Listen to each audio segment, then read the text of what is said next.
Hello everybody, it's Fel Martinez back with another video. So, I don't know about you, but when I was a kid, I really loved Nickelodeon. Like, Nickelodeon was one of my favorite things to watch growing up as a kid, from like getting ready for school or like watching TV just on a day off. Just Nickelodeon was the best.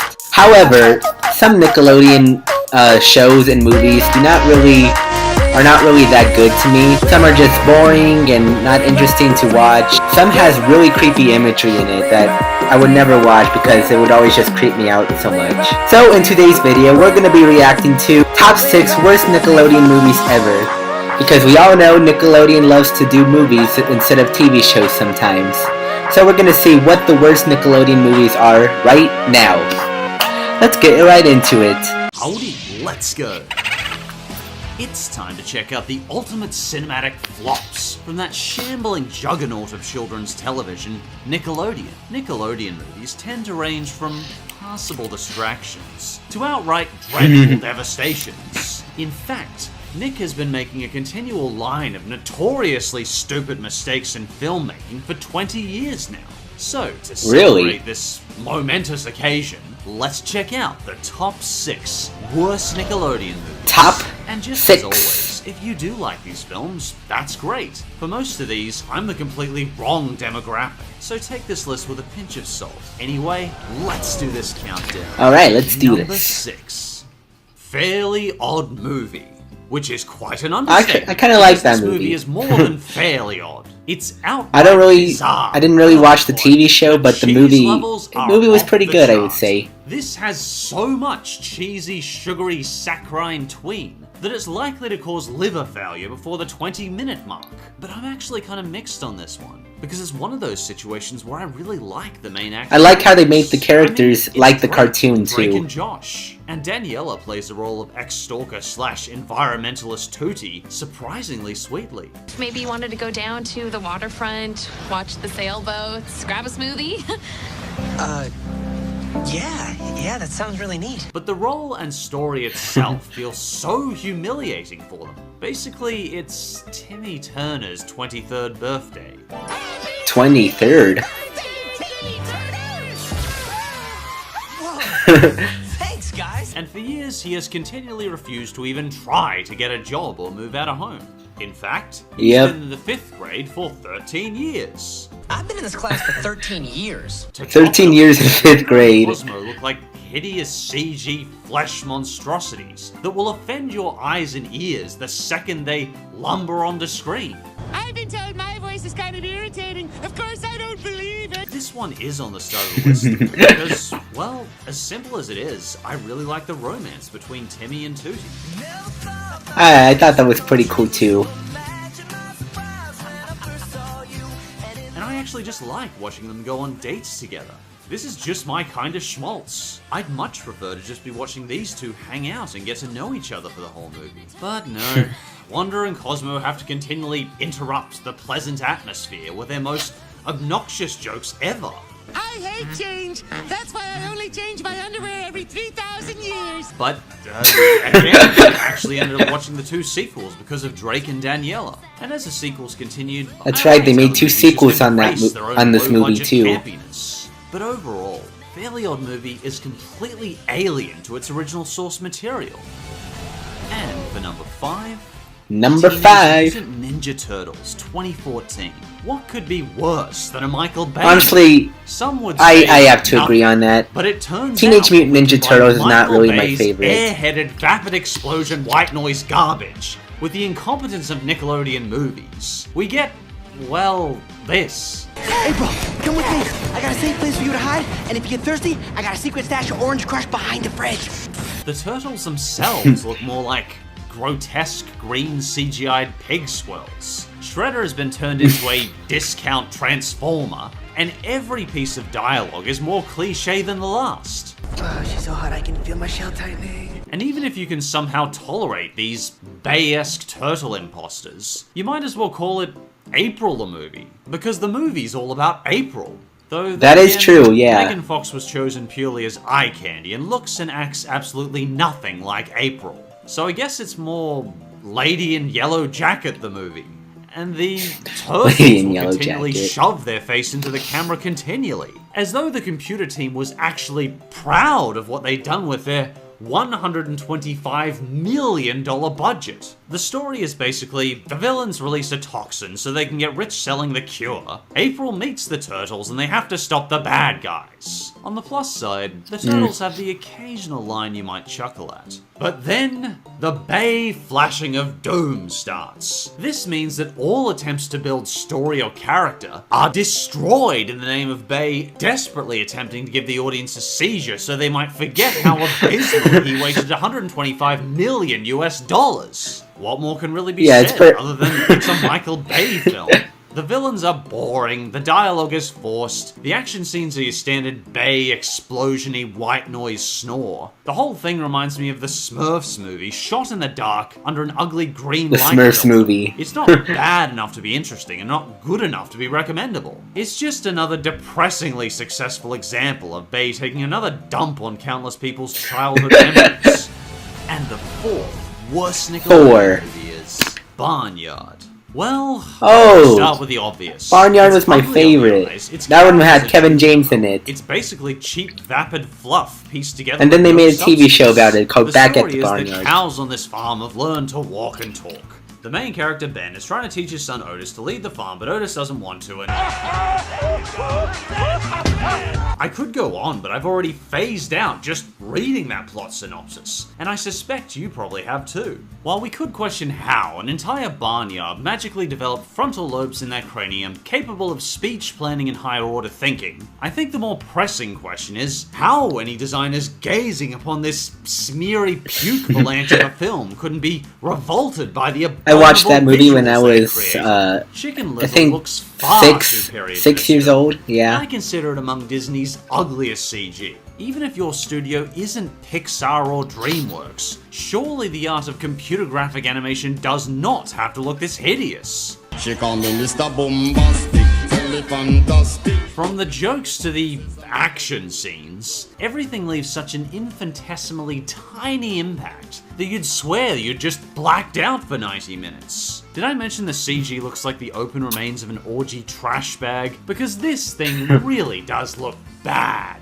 The plus to the film is the voice talents dole out the script pretty well. But it's another case That's where I true. just feel bad for the actors. Kevin wasting James their was funny, talent on it. playing Otis. Barnyard is basically a Pixar parasite, designed by Nick to siphon some of the excess cash from the unknowing innocent family looking for a decent Pixar movie. And the third worst Nickelodeon. Alright guys, we're on number 3. Genie in a Bikini by What? Awesomeness TV. Oh no.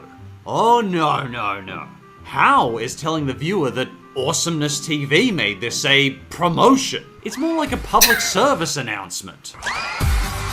Be advised, Awesomeness TV made this movie. We apologize for the 45 I've never seen this movie before, Genie in a Anyway, Bikini. The lunkheads who brought us Awesomeness TV. That title itself sounds I can't super believe it's on weird. Disney Channel. While both Nickelodeon and Disney Channel have their own unique tween sitcom styles, occasionally Nick will try to copy the Disney Channel tween style. In this case, though, we get the worst of both worlds. On exactly the 5-minute mark, a genie does, in fact, appear in a bikini. Sup, dude masters? Unfortunately, Oh my this gosh. is a man in a bikini. Name's Matt, and I am a genie. Matt does the standard hammy tween sitcom actor performance, but it's not helped by the fact that we first meet him in a bikini. Unlike Fairly Odd Movie, these child actors are not giving it their all. Hold on, genies aren't real, they're just a myth. Is this happening right now?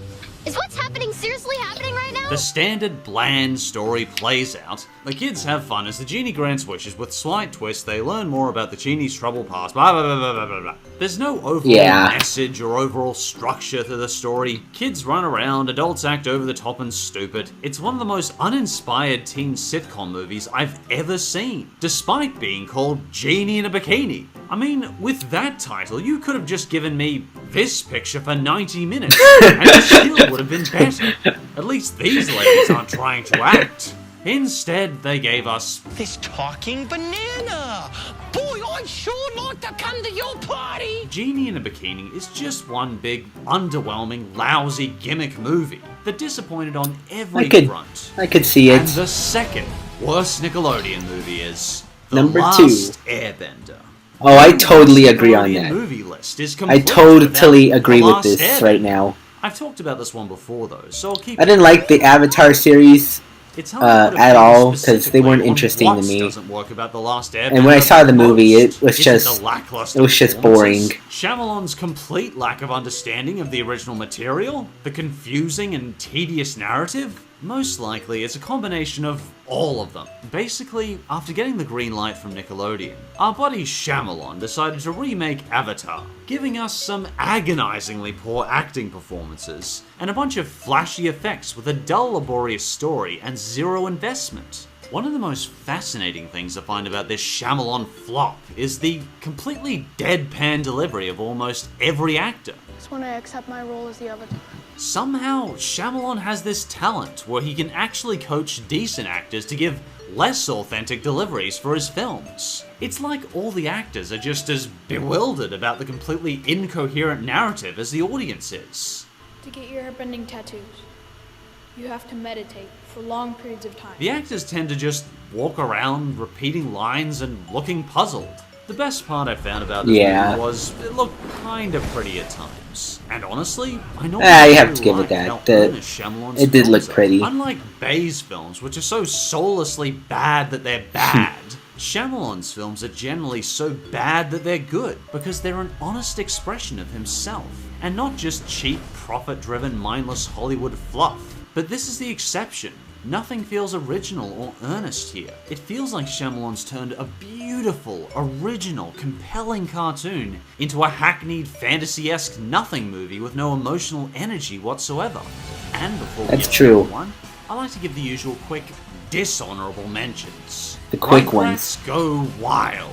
I Never seen it. really loathe this sequel. And while this sugary, gross, unpalatable pile more than deserves to be on I've the heard of list, Rugrats. I have watched the better TV once show, worse but I've never seen the sequels. movie. And once is more than enough for this film. Good Burger. Actually, Oh, I love Good was Burger. okay growing up. Even if the jokes, Except for that movie the made me acting was hungry. honestly okay, and I thought the two main characters were charming and likable. Back in the day, I actually found this a pretty good 90s Nick movie. Snow Day. Sometimes a disappointing I've never seen that childhood movie experience either. at cinema will haunt you for many years. Mine is of Snow Day. Even at 7 before my teen years, this still felt like predictable teen junk to me. And with those said, here we go. Alright. Without a doubt, Number one is number coming. one worst Nickelodeon movie is Today, every day, I hope it's Fred. Fred the movie. Fred the movie 3. Fred. Oh no. Oh no. This never stops. I know I give Lucas a hard time a lot, but why would you give Fred 3 freaking movies? Each one receiving more negative feedback than the last. I thought Now, it would be part one of the how if do you he make would the choose. original Fred even worse? Well, quite simply, you get Fred to do what I can only describe as squinging. Alright, everyone, this is a big finish, so let's really make it count. Squeal singing, because nothing sounds more pleasant on the ears. When I first heard this Wildly in the beginning, jump-cutting, I couldn't get swinging it out of my bitchy head. maniac. There was a time, long ago, when I associated the name Fred with Flintstone. Ah, those were good days. Now, unfortunately, Fred is something I associate with the worst of high-pitched internet vapidness. Right up there with Annoying Orange. Interestingly, The Annoying all of you Orange? I haven't would seen end up that in a saying the while. Same thing when we describe listening to Fred in his movie. This is horrible. Okay, so Fred is signed up for Camp I Wanna Pee-Pee, and I feel dirty just saying that title. So at Camp I Wanna Pee-Pee, the camp director is secretly a giant rat monster who feasts upon the campers. Okay, where do we start? First off, what kind of business is able to continue with a name like Camp I Wanna Pee-Pee? What parent would send their child to a place called that? I know, right? Secondly, how does your camp continue to operate when your business owner is eating the customers? This does not seem like a viable, lucrative, long-term business model. Thirdly, just why does this movie exist at all? Well, believe it or not, the Fred movie's sequel, Night of the Living Fred, drew 5.7 million unsuspecting viewers who watched it in horror, 5.7 million? the nightmare unfurling upon their screen. I would say I'm too hard on Lucas, but, well, I'm not. Even today, he represents a side of YouTube I personally despise. And I know, some people are into smut like this on YouTube, but I really do think kids deserve so much better than this. Even more than the original. I mean, I thought it was good. Is torture. What else can be said after 2 movies just like it? It's concentrated, vapid, obnoxious, nothing incarnate in movie form. I consider Fred 3, Camp Fred, the absolute worst Nickelodeon movie of all time. I thought it was good, but okay at the same time. Some people would probably agree. Well, there you guys go. That was the top 6 worst Nickelodeon movies ever. Some I could agree with, like the Teenage Mutant Ninja Turtles one, The Last Airbender, and I think those 2 I agree with. But the other ones, they were okay. I mean, the Genie and the Bikini, that's just the weirdest title ever. But the other ones I have seen, and they're pretty funny. I mean, they're not good, like awesome, but they're good and okay to me. Thank you guys for watching. If you like this video, make sure to give this video a big thumbs up, and make sure to subscribe my channel right down below, and hit the notification bell. That way you'll be notified whenever I post a new video. And please comment down below, what worst Nickelodeon movie have you seen? Alright guys, I'm gonna go, and I'll see you all in my next video. Bye.